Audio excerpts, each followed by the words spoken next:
Welcome everybody.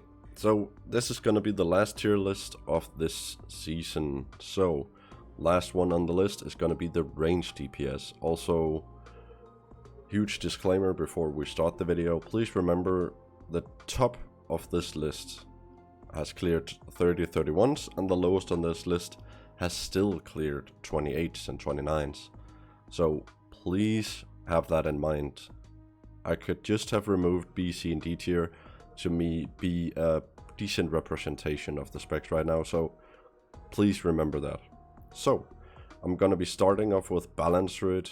Balanced Druid is gonna be an S tier because they're really strong. Their damage profile is really nice for Mythic Plus.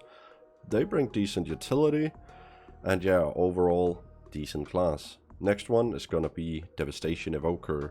They're gonna be in D tier. They lack a bit of the oomph they had from Season 2, but please remember, next season they're gonna get their tier set back. So I'm gonna be speculating these are gonna rise a bit. Beast Mastery Hunter. Definite A tier, super strong, really good damage, lacking a bit in the utility and survivability, but still making up for it by just outputting raw damage. Marksmanship Hunter, they're gonna be in D tier.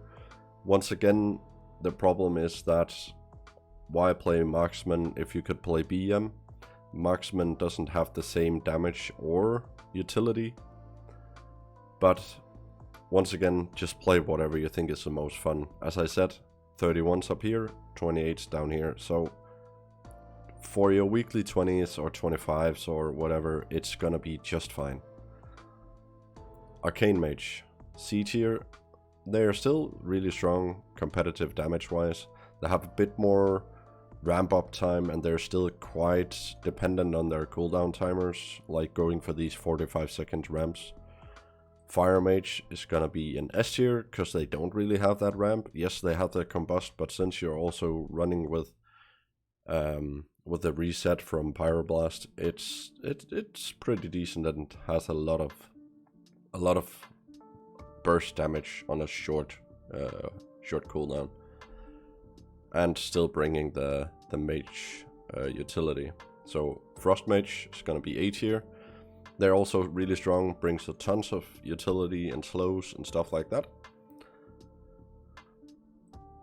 Next one is gonna be Shadow.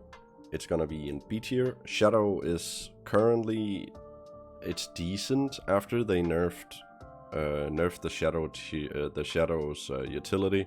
It has gotten a bit wonky, but next season they're gonna be getting their BIS tier set back, so maybe they're gonna rise. Maybe we're gonna see them up here with the Fire Mage again like we did last season, but who knows. Next one, Elemental Shaman. A really fun class, and you can do like a ton of damage on a really short ramp, but once again, Shaman's survivability isn't really as good as it could be. So next one, it's with a saddened heart that the Affliction Warlock is the lowest of the lowest. Their baseline damage is just not really there. They can have like one of the best burst on AoE, but either you play full AoE or full single target. There isn't really any leeway in the middle. But still one of the most fun DPS classes out there. Next one, Demo Warlock. They're gonna be S tier. Their damage profile and tier set just really aligns really good with 5-man content. And they have decent utility and great survivability. So once again, they're also gonna be getting their strongest tier sets next season. So it's gonna be exciting to see.